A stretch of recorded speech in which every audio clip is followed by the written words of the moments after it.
I saw police being forceful, pushing young men and women to the ground as they made almost 100 arrests.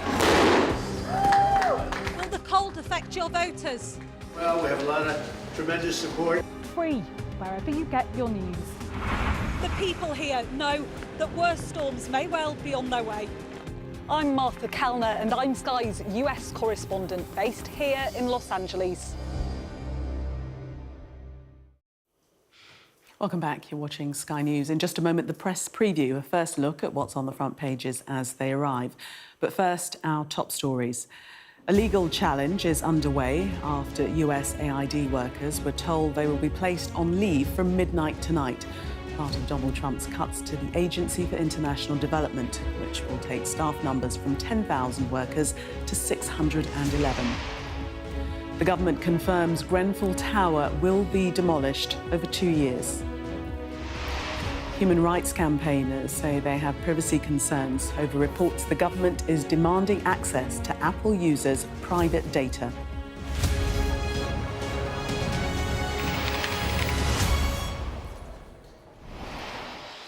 You are watching the press preview, a first look at what's on the front pages of the newspapers as they come into us. It's time to see what's making the headlines with the political journalists Theo Usherwood and Carolyn Quinn. They'll be with us from now until just before midnight. So let's see what's on some of those front pages for you now. Well, The Guardian carries a warning from the Foreign Secretary, David Lammy, that Donald Trump's cuts to America's foreign aid programme could be a big mistake. The Eye hints that possible tax cuts for Elon Musk, Mark Zuckerberg and Jeff Bezos are likely to be part of a deal with Trump for the UK to avoid tariffs. The Telegraph leads with plans by the Foreign Office to open talks on slavery reparations with Caribbean officials who are demanding trillions of pounds. A plan for universities to be told that they could face cuts to their research budgets if they fail to champion diversity has been described as putting ideological conformity over academic excellence. That's on the front of the Times. The Mail is concerned that the Chancellor, Rachel Reeves, could strip cash ISA savings accounts of their tax-free status and harm the mortgage market by doing so.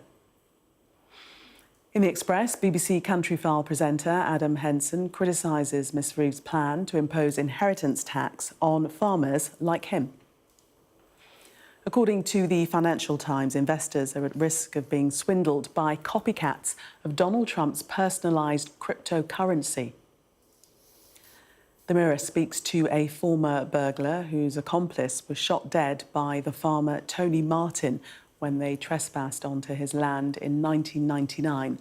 Mr Martin died last week. The Sun has further allegations of inappropriate behaviour by TV chef Gino D'Acampo, allegations he strenuously denies. And reacting to the latest wave of wintry weather, The Star declares it's time to get the big coat out.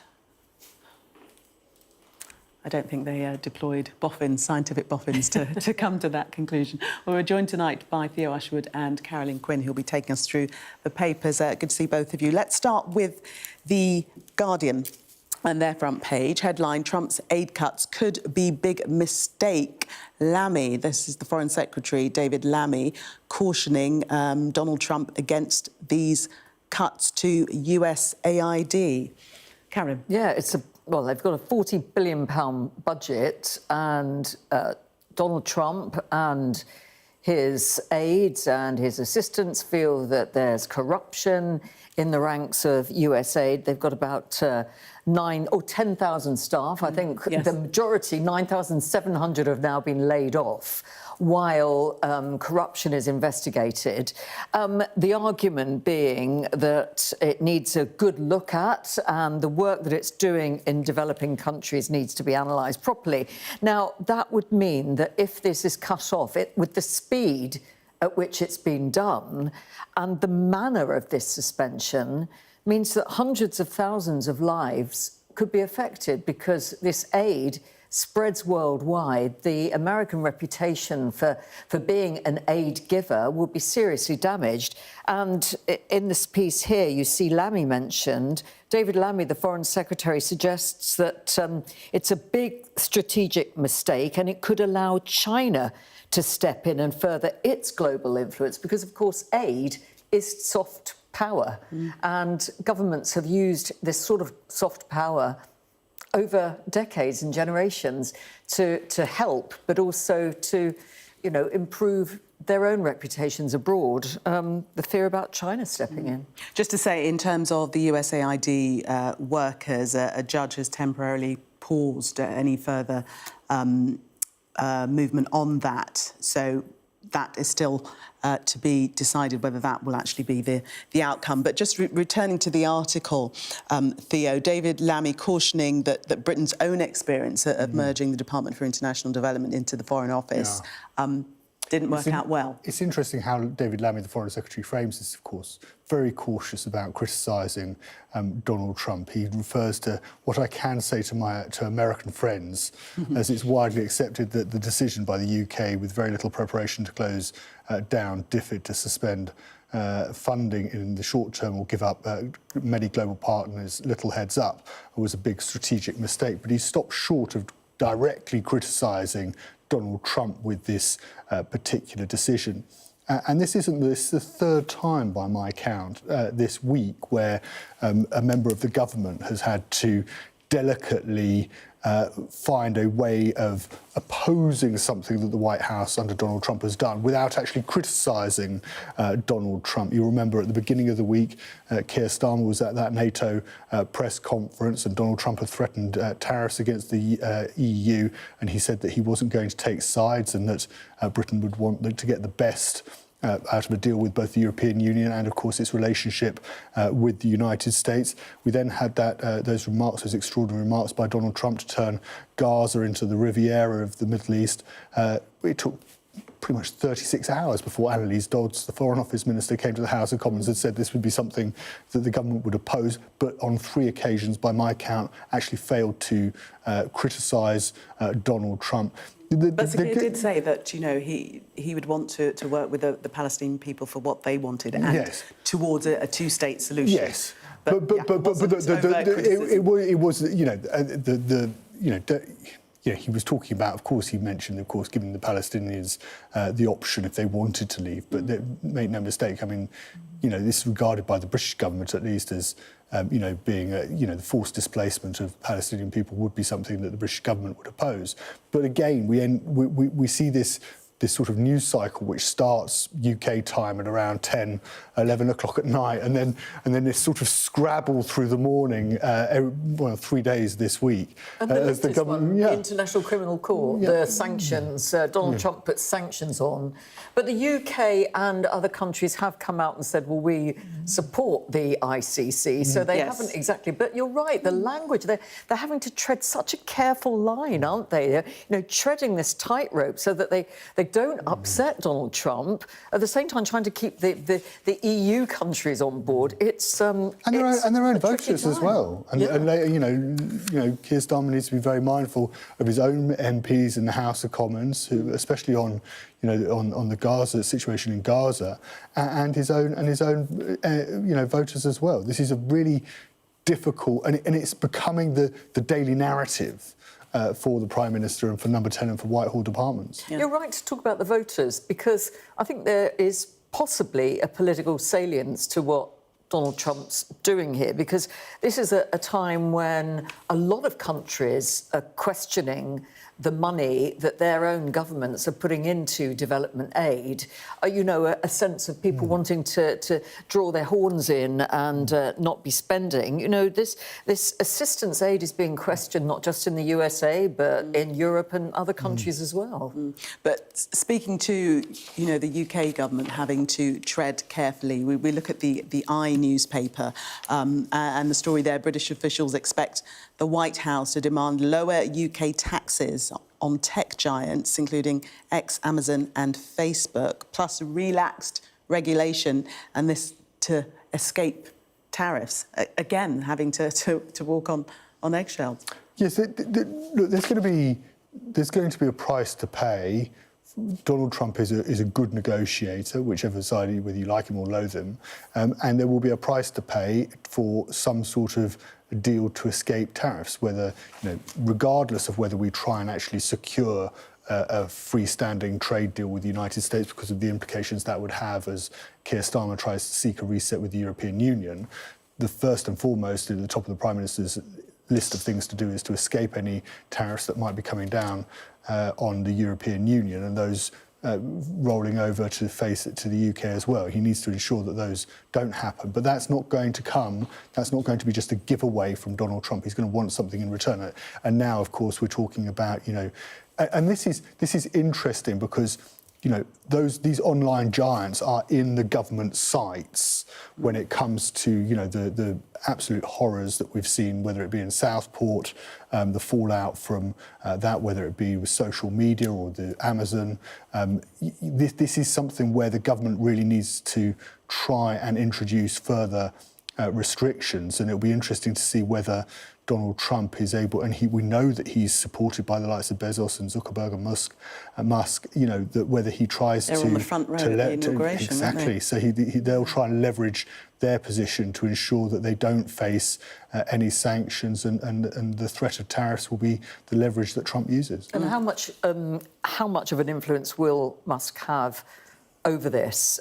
We know that Musk has had a very spicy relationship, if we can put it like that, with Keir Starmer, with the British government, whereas Trump at the moment is saying Starmer's doing a great job, he's a very nice man.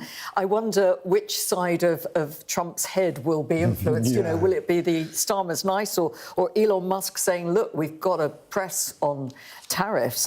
So this might not just be something that Donald Trump thinks of and thinks, well, look, this is a way of getting some more money in because the US is being done over on trade. And that's what the whole tariff requests are about. But whether the relationship with Starmer can withstand that, it'll be an interesting one to watch. And what potentially it could cost the UK, because the tech firms would like an exemption from the UK's digital services tax, and that raises about £1 billion a year. Yes. But this isn't just about, rightly the eye's focusing on whether, clamp taxes on tech firms and so forth. But within the broader piece, especially around foods and phytosanitaries, if the US wants to access to the UK market, they have lower standards. And therefore, the UK, if it wants to strike a deal, particularly to speed up trade with the European Union, the paperwork costs around the UK economy around $3 billion a year, then it's going to have to maintain EU standards. And of course, Donald Trump wants US food companies to have access to the UK market, and that would mean lower standards. At the moment, the Prime Minister's spokesman saying they're not going to lower standards across the board. It's not something they're prepared to do. But this is all part of the tussle, and it would be naive to think for any moment that Trump isn't going to try and secure some big wins in return for ensuring that tariffs aren't placed against UK companies wishing to access the US market. And with the state of the UK finances as well, well documented last month, with the turbulence on the stock market, that we know, don't we, that within Whitehall they are preparing at least for the possibility of tariffs in amongst all the other economic decisions that Rachel Reeves is having to make and the pressures that she's facing. The Bank of England this week, for instance, downgrading its growth forecast, even as it cut interest rates. And then staying with Rachel Reeves, let's have a look at the Mail. The headline there, hands off our cash ISAs. Rachel Reeves being warned that axing tax-free savings pots could crash the mortgage market. Yes, we're going to have quite a lot of this speculation, I think, between now and the spending review at the end of the spring, because, of course, we've got the OBR forecast coming out on March the 26th. But she's not actually mentioned this. No, she hasn't mentioned this. But this is just the warm-up act, and I think we're going to have quite a lot of this because you know, we've seen that, and it came out this week, didn't it, that fiscal headroom that she had of just shy of £10 billion, that's been wiped out because, of course, we've seen higher costs of government borrowing. OK, good news with the interest rates coming down by 0.25 percentage point on Thursday, but that at the same time was announced at the same time that growth was 0.75% lower than it had been actually forecast. So Rachel Reeves is going to have to find some money from somewhere, and the warning is from city bosses that they're very worried that she might try to scale back the tax breaks on cash ISAs. So this is something that, you know, as people start to look at what can the Chancellor do to find that extra money, will she raise taxes? At the moment, it's a spending review. It's not an emergency budget, so she wouldn't have the power as things stand to increase. At the moment, she could upgrade it. You know, wondering whether she might have to. Might have to upgrade it, because otherwise because she's set her fiscal rules, she's not going to break those. She said those are ironclad, so she's not going to increase borrowing as a share of GDP, and she's not going to borrow for day-to-day spending. So put that to one side. She's got tax rises, she's got spending cuts, and of course many Labour MPs, if she goes down the route of spending cuts, will just think, well, what's the point of having a Labour government if it's just more of George Osborne and David Cameron's austerity from the previous decade? Departments have been told to look at cuts of 5%, make savings of 5%, and that's only some of the departments, and we're already hearing, aren't we, about the welfare budget being targeted. I mean, Liz Kendall was talking about that just today. So, you know, everyone is very, very nervous, and the Bank of England, when it downgraded its forecast, did cite Donald Trump's threat of tariffs and these fears of a global trade war as reasons for the uncertainty. So, as Theo says, we're in this moment now where everybody's weighing up where could the cuts come, who might be safe, who might not be. So, time of great uncertainty at the moment. Indeed, all around. Caroline, Theo, thank you very much for the moment. We're going to take a break. Coming up, the Foreign Office is beginning talks with Caribbean representatives over possible reparations for slavery. We'll discuss that next.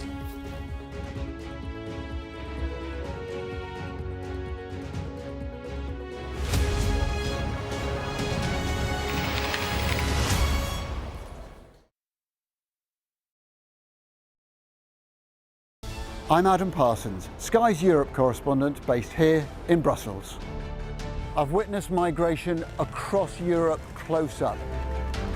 I'm James Matthews and I'm Sky's US correspondent based here in Washington, D.C. Mr. Musk, has your ignorance and ego cost Ukrainian lives? Free, wherever you get your news.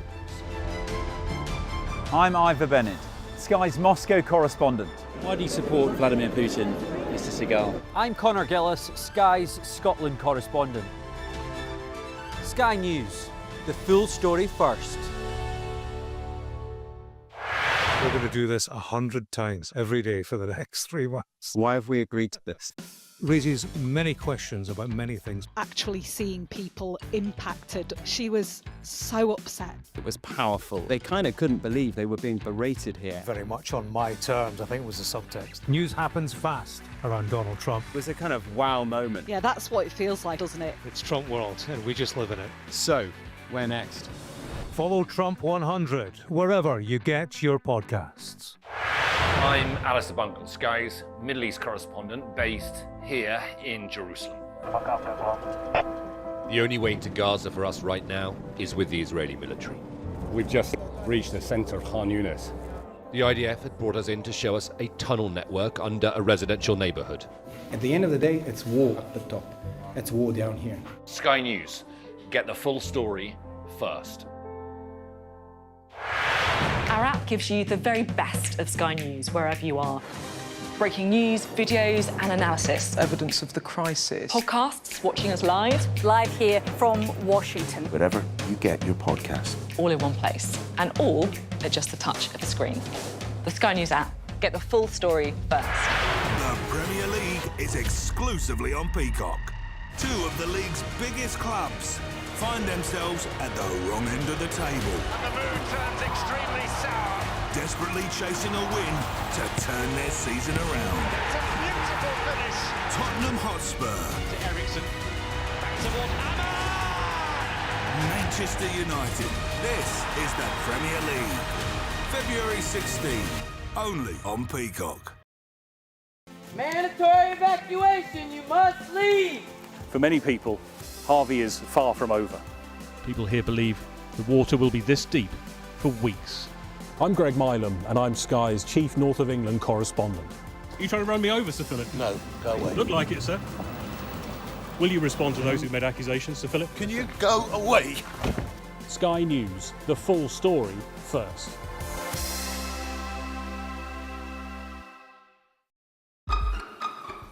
We've got your Sunday mornings covered.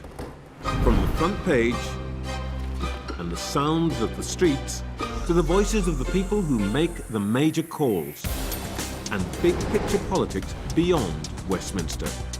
We'll put you at the heart of our story. I'm ready. Are you? Join me, Trevor Phillips, Sunday mornings on Sky News. Welcome back. You are watching the press preview. Still with me, Theo Ashwood and Carolyn Quinn. Let's take a look at the Times, page 7, spread in the Times, regarding this story about Apple being ordered to let the Home Office see secret files, encrypted files on people's devices. Explain a little bit more detail, Theo.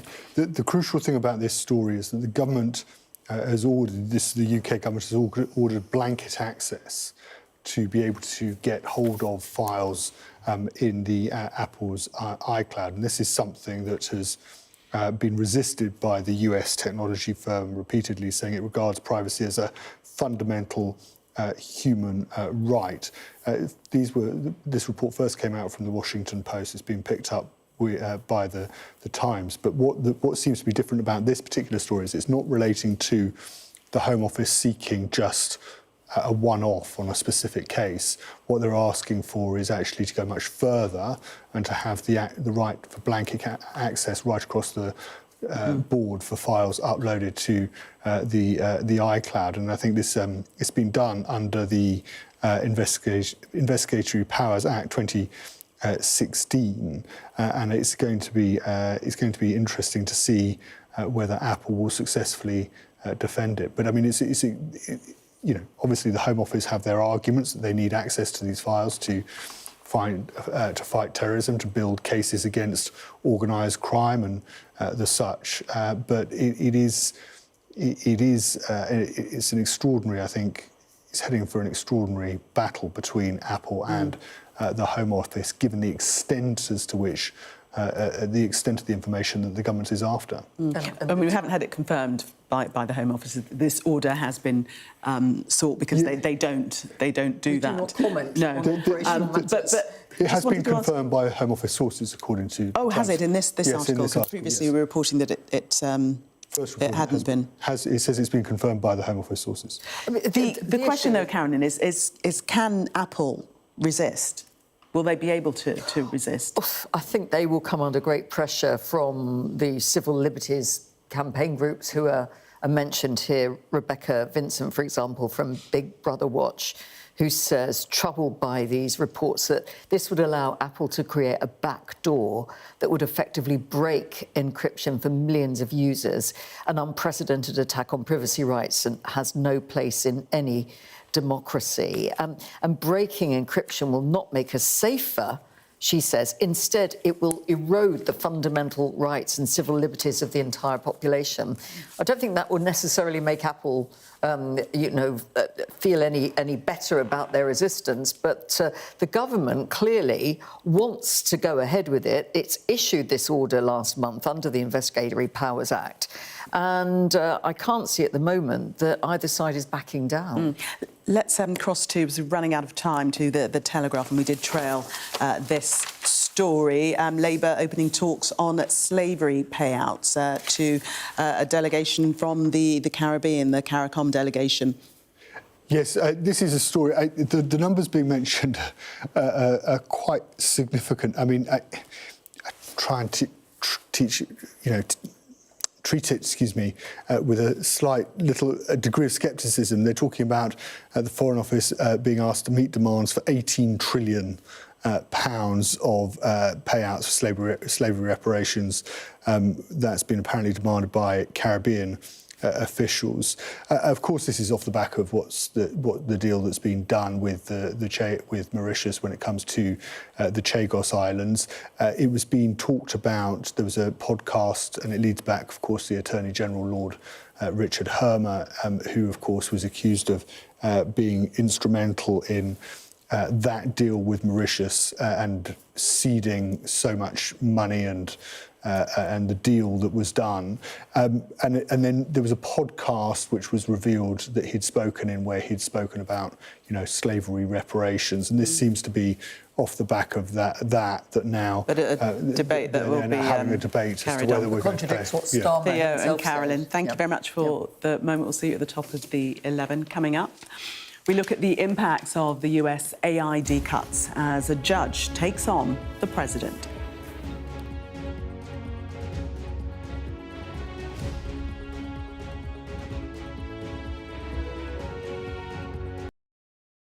Weeknights on Sky News. This is your chance. Tell people. Welcome to the Politics Hub. Our police force has apologised. If you wanted to find out about Grimsby, you come to the docks. I'm live in Jerusalem. Are you not concerned that that could lead to all-out war? Hello there, good evening. There are fears of an upsurge in violence. What's at stake here? You are watching the press preview, a first look at the front pages as they arrive. I saw police being forceful, pushing young men and women to the ground as they made almost 100 arrests.